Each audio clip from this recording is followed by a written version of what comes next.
കല്യാണം ആയില്ലേ, ഞാൻ കല്യാണം കഴിക്കണമല്ല. പിന്നെ പഴയ പോലത്തെ ഗെറ്റ് റെഡി വിത്ത് മീ ഒക്കെ നമുക്ക് ചെയ്യാം. നമുക്ക് പഴയ ഫ്ലോയിലേക്കൊക്കെ വരാം, പെയ്യെ വരാം. ഇനി എവിടെയെങ്കിലും ട്രിപ്പ് പ്ലാനിങ് ഉണ്ടോ? ട്രിപ്പ് പ്ലാനിങ് ഒക്കെ ഉണ്ടായിരുന്നു. ഞാൻ ഈ മന്ത് എനിക്ക് ദുബായിൽ പോകണമെന്ന് ഭയങ്കരമായ ആഗ്രഹമൊക്കെ ഉണ്ടായിരുന്നു. പിന്നെ ഞാനിങ്ങനെ വേറെ കുറച്ച് പ്ലാൻസ് ഒക്കെ ആയിട്ട് ഞാനിങ്ങനെ കുറച്ച് കഴിയട്ടെ എന്നൊക്കെ വിചാരിച്ചിങ്ങനെ ഇരിക്കുക. BB6 മിസ് ചെയ്യുന്നുണ്ടോ? ഞാൻ ഇറങ്ങിയ സമയത്ത് ഭയങ്കരമായിട്ട് മിസ് ചെയ്യുന്നുണ്ടായിരുന്നു. ഞാൻ ഈ ഇടയ്ക്കിടയ്ക്ക് ഞാൻ പറയാറുണ്ട്, എനിക്ക് അങ്ങനെ ഒരു തൊര മുഖം ഞാൻ ആ വീഡിയോ മിസ് ചെയ്യുന്നുണ്ടെന്നൊക്കെ എനിക്ക് ചില സമയങ്ങളിൽ. Hello, I am Mukesh Madhav. ഇപ്പോൾ സോഷ്യൽ മീഡിയയിൽ ഏറ്റവും കൂടുതൽ ചർച്ച നടക്കുന്നത് ഗബ്രിയുടെയും ജാസ്മിൻ്റെയും വിഷയമാണ്. എല്ലാവർക്കും അറിയാം അവരെങ്ങനെ നടന്നിരുന്നവരായിരുന്നു എന്നും അതുപോലെ തന്നെ അവരുടെ ഫ്രണ്ട്ഷിപ്പ് എന്തായിരുന്നു എന്നും പലർക്കും അറിയാം. അവർ തന്നെ പറഞ്ഞിരിക്കുന്നത് ഫ്രണ്ട്ഷിപ്പിനെ മേലുള്ള ഒരു ബന്ധമായിട്ടാണ് അവർ കണക്കാക്കുന്നത്. എന്നാൽ ലവ് ആയിട്ടില്ല എന്നായിരുന്നു അവർ പറഞ്ഞിരുന്നത്. അതുകൊണ്ട് തന്നെ അതിനെ പ്രണയം എന്നൊന്നും പറയാൻ കഴിയത്തില്ല. അതുകൊണ്ട് തന്നെ അവർ റിലേഷൻഷിപ്പിലായിരുന്നു എന്ന് പറയാനും കഴിയത്തില്ല. കാരണം അവരൊരിക്കലും പറഞ്ഞിട്ടില്ല ഞങ്ങൾ റിലേഷൻഷിപ്പിലാണ് അല്ലെങ്കിൽ ഞങ്ങൾ പ്രണയത്തിലാണ് എന്ന് അവരൊരിക്കലും പറഞ്ഞിട്ടില്ല. അത് BB6-ലായിരുന്നപ്പോൾ തന്നെ അവർ പറഞ്ഞതാണ്, ഞങ്ങൾക്ക് അങ്ങനെ പ്രണയം ഉണ്ടെങ്കിൽ ഇല്ലെങ്കിൽ ഞങ്ങൾക്ക് അങ്ങനെ എന്തെങ്കിലും ഉണ്ടെങ്കിൽ ഞങ്ങൾ വിവാഹം കഴിക്കും, അത് നിങ്ങളോട് പറയും എന്ന് തന്നെയാണ് രണ്ടുപേരും പറഞ്ഞിരുന്നത്. എന്നാൽ ഇപ്പോൾ നമുക്ക് കാണാൻ കഴിയുന്നത് ജാസ്മിൻ ഗബ്രിയെ അൺഫോളോ ചെയ്തു. അതുപോലെ തന്നെ ഗബ്രിയുടെ ഒരു വീഡിയോയും ഇപ്പോൾ നമുക്ക് സോഷ്യൽ മീഡിയയിൽ കാണാൻ കഴിയുന്നതല്ല. അതായത് ജാസ്മിനുമായിട്ട് ചേർന്നിട്ടുള്ള ഒരു വീഡിയോയും നമുക്ക് കാണാൻ കഴിയുന്നതല്ല. അവിടെയൊക്കെ ജാസ്മിൻ ഒരു വീഡിയോയും ഡിലീറ്റ് ചെയ്തിട്ടില്ല. എന്നാൽ ഈ ഒരു അവസരത്തിൽ പലരും പറഞ്ഞു നടക്കുന്നത് ഇവർ തമ്മിൽ ബ്രേക്കപ്പായി, ഇവർ തമ്മിൽ പിരിഞ്ഞു, ഇതിങ്ങനെ വരത്തോളം നമുക്ക് മുമ്പേ അറിയാമായിരുന്നു എന്ന രീതിയിലാണ് പലരും ഇതിനെ വ്യാഖ്യാനിക്കുന്നത്. ഇവിടേക്ക് ഒന്ന് ചിന്തിച്ചു നോക്കിക്കഴിഞ്ഞാൽ എന്തുകൊണ്ട് ഇവർക്ക് മാത്രം ഇത്രയും ഹേറ്റേഴ്സ് വരുന്നു? അവിടേക്ക് ആളുകൾ പറഞ്ഞു വെക്കുന്നത് BB6-ൽ ഇവർ കാണിച്ചു കൂട്ടിയ ഓരോ കോപ്രായങ്ങളാണ്. ചിലതൊക്കെ നമുക്ക് അക്സെപ്റ്റ് ചെയ്യാൻ കഴിയത്തില്ലായിരുന്നു, ചിലതൊക്കെ തെറ്റ് തന്നെ ആയിരുന്നു. അതിലൊന്നായിരുന്നു ജാസ്മിൻ പുറത്തൊരു റിലേഷൻഷിപ്പ് ഉണ്ടായിരുന്നപ്പോൾ അകത്ത് പോയിട്ട് ഗബ്രിയുമായിട്ട് ഇത്രയും അടുത്തതായിരുന്നു പലർക്കും ഒരു പ്രശ്നമായിട്ട് തോന്നിയത്. അത് ജനങ്ങളെ കുറ്റം പറയാൻ കഴിയത്തില്ല. പുറത്തൊരു അഫെയർ ഉണ്ടായിരുന്നപ്പോൾ, അതായത് എൻഗേജ്മെൻറ്റിന് സമാനമായിട്ടൊരു പരിപാടി നടന്നിരുന്നപ്പോൾ അകത്ത് പോയി ഇങ്ങനെയൊക്കെ ചെയ്തത് ജാസ്മിന് ഹേറ്റേഴ്സിനെ ഉണ്ടാക്കി, അതുപോലെ തന്നെ ഗബ്രിക്കും ഹേറ്റേഴ്സിനെ ഉണ്ടാക്കി. ആ ഹേറ്റേഴ്സ് സീസൺ അവസാനിക്കുന്നതോടെ ഇല്ലാതാവുകയും ചെയ്തിരുന്നു. അവിടെയൊക്കെ ജാസ്മിനെയും ഗബ്രിയെയും പലരും ഇഷ്ടപ്പെട്ടു വന്നിരുന്നു എന്ന് തന്നെയാണ് അർത്ഥമാക്കേണ്ടത്. എന്നാൽ BB6 കഴിഞ്ഞതിന് ശേഷവും അവർ ആ റിലേഷൻഷിപ്പ് തുടർന്നു. അത് ലവ് ആണോ ഫ്രണ്ട്ഷിപ്പാണോ എന്ന് അവരൊരിക്കലും പറഞ്ഞിട്ടില്ല. അത് പിന്നെ പല ട്രിപ്പുകളിലൂടെയും അതുപോലെ തന്നെ അവരുടെ വ്ളോഗുകളിലൂടെയൊക്കെ നമ്മൾ കണ്ടതാണ്. ആ അവസരത്തിൽ അവർ ഒന്നിക്കണമെന്ന് ആഗ്രഹിക്കുന്ന നിറയെ പേരുണ്ടായിരുന്നു. അത് നമുക്ക് കമൻറ്റ് ബോക്സിൽ കാണാവുന്നതാണ്. നിങ്ങൾ ഒന്നിക്കണം, നിങ്ങൾ കല്യാണം കഴിക്കണം എന്ന രീതിയിലായിരുന്നു പലരും പറഞ്ഞു വയ്ക്കുന്നത്. എന്നാൽ ഇപ്പോൾ ജാസ്മിൻ തന്നെ പറഞ്ഞിരിക്കുകയാണ് ഞാൻ കല്യാണം കഴിക്കുന്നില്ല. ഇത് തമാശ രൂപത്തിൽ പറഞ്ഞാണോ എന്ന് അറിയത്തില്ല, എങ്കിലും ജാസ്മിൻ പറഞ്ഞത് ഞാൻ കല്യാണം കഴിക്കുന്നില്ല എന്ന് തന്നെയാണ്. ഒരുപക്ഷെ ആരോ ഒരാൾ ചാറ്റിൽ ചോദിച്ച സമയത്ത്, അതായത് താങ്കൾ കല്യാണം കഴിക്കുന്നില്ലേ എന്ന് ചോദിച്ചപ്പോൾ ജാസ്മിൻ മറുപടി കൊടുത്തതായിരിക്കാം. അത് ഞാൻ കല്യാണം കഴിക്കത്തില്ല എന്നാണ് പറയുന്നത്. അവിടെ ഈ ഒരു സംഭവം കൂടി വന്നപ്പോൾ പലരും വിചാരിച്ചിരിക്കുന്നത് ജാസ്മിനും ഗബ്രിയുമായിട്ട് ബ്രേക്കപ്പായി, അവർ തമ്മിൽ ഇഷ്ടത്തിലായിരുന്നു, ഇപ്പോൾ അവർ തമ്മിൽ രണ്ടുപേരും പിരിഞ്ഞു എന്ന രീതിയിലാണ് കഥകൾ ഉണ്ടാക്കുന്നത്. കുറച്ച് കമൻസുകളും കണ്ടിട്ട് എനിക്ക് തോന്നി ഇപ്പം ഞാൻ മിണ്ടാതെ ഒതുങ്ങി പോകുന്നതിനനുസരിച്ച് വീണ്ടും ആൾക്കാരെ തെറ്റിദ്ധരിപ്പിക്കുകയാണ്. അല്ല അതിങ്ങനെയാണെന്നുള്ള തെറ്റിദ്ധാരണ വീണ്ടും ആൾക്കാരിലേക്ക് കൊണ്ടിടുകയാണ്, എന്നെ പ്രൊവോക്ക് ചെയ്യുകയാണ്. അപ്പം ഞാൻ ഇൻസ്റ്റയിൽ സ്റ്റോറി ഇട്ടു, ഞാൻ എല്ലാ വോയിസ് റെക്കോർഡുകളുമായിട്ടും എല്ലാമായിട്ടും ഞാൻ വരുന്നതായിരിക്കും. കാരണം ഞാൻ വേണ്ട എന്ന് വെച്ച കാര്യമാണ്. പക്ഷെ എന്നെ പ്രൊവോക്ക് ചെയ്ത് ചെയ്യിപ്പിച്ച് അടങ്ങുമെന്നാണെങ്കിൽ ഞാൻ അത് ചെയ്യും എന്നുള്ളത് ഞാൻ കമൻറ്റിൽ പിൻ ചെയ്തും വെച്ച് ഇൻസ്റ്റയിൽ സ്റ്റോറി ഇട്ട് അത് ഇട്ട് ഒരു 2 മിനിറ്റ്. ഇവിടെ അവർ ബ്രേക്കപ്പ് ആയോ ഇല്ലയോ എന്ന് പറയണമെങ്കിൽ അവർ തമ്മിൽ റിലേഷൻഷിപ്പിലോ അല്ലെങ്കിൽ പ്രണയത്തിലോ ആയിരുന്നിരിക്കണം. അങ്ങനെ ഒരു കാര്യവും അവർ ഇതുവരെ പറഞ്ഞിട്ടില്ല. അതുകൊണ്ട് തന്നെ ഇത് ബ്രേക്കപ്പ് ആണ് എന്ന് പറയാൻ കഴിയത്തില്ല. അങ്ങനെയുള്ള അവസരത്തിൽ പല ആളുകളും പല കഥകളും ഉണ്ടാക്കുമെന്നും നമുക്കറിയാം. അങ്ങനെ കുറേ കഥകൾ ഫേസ്ബുക്കിലും അതുപോലെ തന്നെ യൂട്യൂബിലും ഒക്കെ നമുക്ക് കാണാൻ കഴിയുന്നുണ്ട്. എന്താണ് സത്യാവസ്ഥ എന്ന് അറിയത്തില്ല. അവിടെയൊക്കെ നമുക്ക് പല കമൻറ്റ് സെക്ഷനിലും നമുക്ക് കാണാം ജാസ്മിനെ മോശമാക്കി സംസാരിക്കുകയും അതുപോലെ തന്നെ ഗബ്രി യൂസ് ചെയ്തതിന് ശേഷം ജാസ്മിനെ തേച്ചു എന്ന രീതിയിലും പറഞ്ഞു വയ്ക്കുന്നുണ്ട്. അതുപോലെ തന്നെ ഇനി ജാസ്മിന് കല്യാണം കഴിക്കാൻ കഴിയുമോ, ഇനി ഈ പെൺകുട്ടിയെ ആര് കല്യാണം കഴിക്കും, ഇത്രയൊക്കെ അവർ തമ്മിൽ ഇങ്ങനെയൊക്കെ കാണിച്ച് ഫേസ്ബുക്കിലും യൂട്യൂബിലും ഒക്കെ അതിൻ്റെ വീഡിയോ അപ്ലോഡ് ചെയ്ത് ജനങ്ങൾക്ക് മുന്നിൽ ഇങ്ങനെയൊക്കെ കാട്ടിക്കൂട്ടിയിട്ട് ഇനി ആരെങ്കിലും ഈ കുട്ടിയെ കല്യാണം കഴിക്കുമോ എന്ന തരത്തിലാണ് പലരും പറഞ്ഞു വയ്ക്കുന്നത്. ഇവിടെയൊക്കെ അങ്ങനെയൊക്കെ പറയേണ്ട ആവശ്യമുണ്ടോ എന്ന് ചോദിച്ചു കഴിഞ്ഞാൽ അതിൻ്റെ ഒന്നും ആവശ്യമുള്ളതായിട്ട് എനിക്ക് തോന്നുന്നില്ല.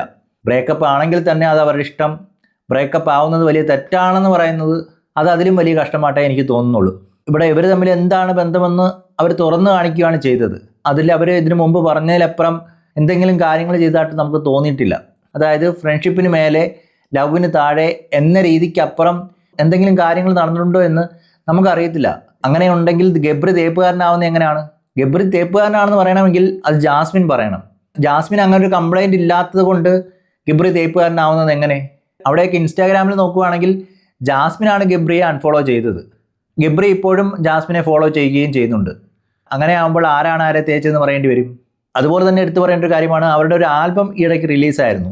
അതായത് ഗബ്രിയും ജാസ്മിനും ഒന്നിച്ച് അഭിനയിച്ച ഒരു ആൽബം. എന്നാൽ അവർ രണ്ടുപേരും അത് ഷെയർ ചെയ്തിട്ടുമില്ല, അവരതിനെ പ്രൊമോട്ട് ചെയ്തിട്ടുമില്ല. അതുകൊണ്ട് തന്നെ അതിന് വ്യൂവേഴ്സും കുറവാണ്. ഇവിടെയൊക്കെ ചിലർ തെറ്റിദ്ധരിപ്പിക്കുന്നത് ഈ ഒരു ഡ്രാമ തന്നെ ഉണ്ടാക്കിയിരിക്കുന്നത് ഈ ആൽബത്തിൻ്റെ പേരിലാണ്.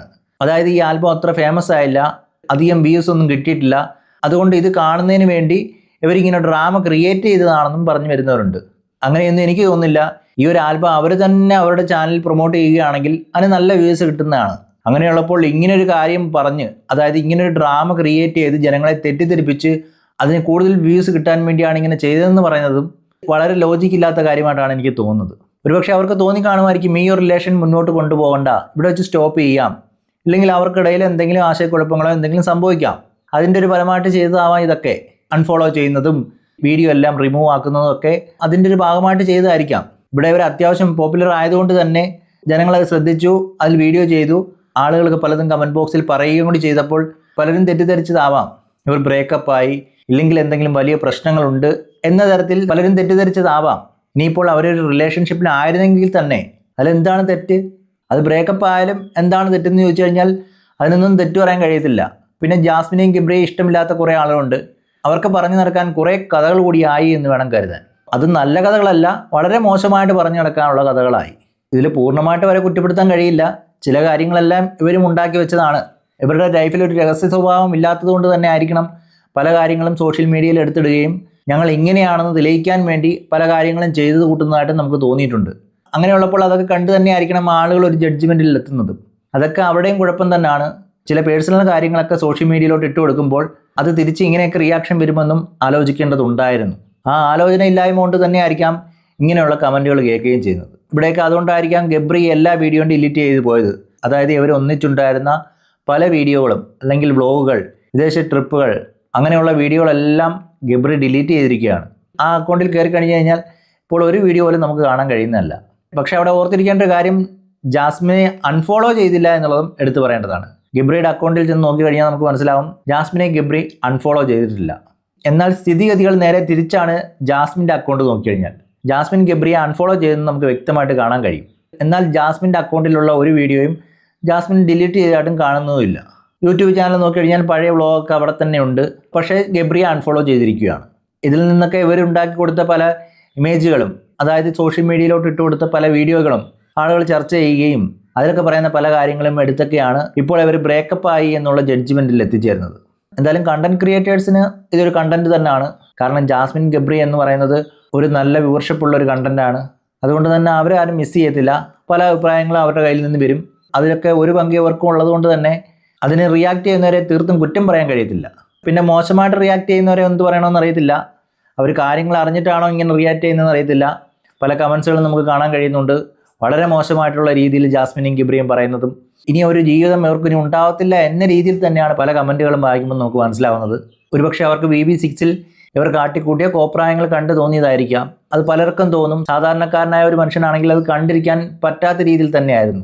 കാരണം പുറത്ത് റിലേഷൻഷിപ്പിലുള്ളൊരു വ്യക്തി അകത്ത് പോയി ഇങ്ങനെ റിലേഷൻഷിപ്പിലാവുക, അതായത് പുറത്തുള്ള ആളെ ചതിക്കുക എന്ന ലെവലിലാണ് അത് പോയിക്കൊണ്ടിരുന്നത്. അത് മലയാളികളുടെ ഒരു കൾച്ചർ അനുസരിച്ചാണെങ്കിൽ അത് അക്സെപ്റ്റ് ചെയ്യുക വളരെ പാടുള്ളൊരു കാര്യമാണ്.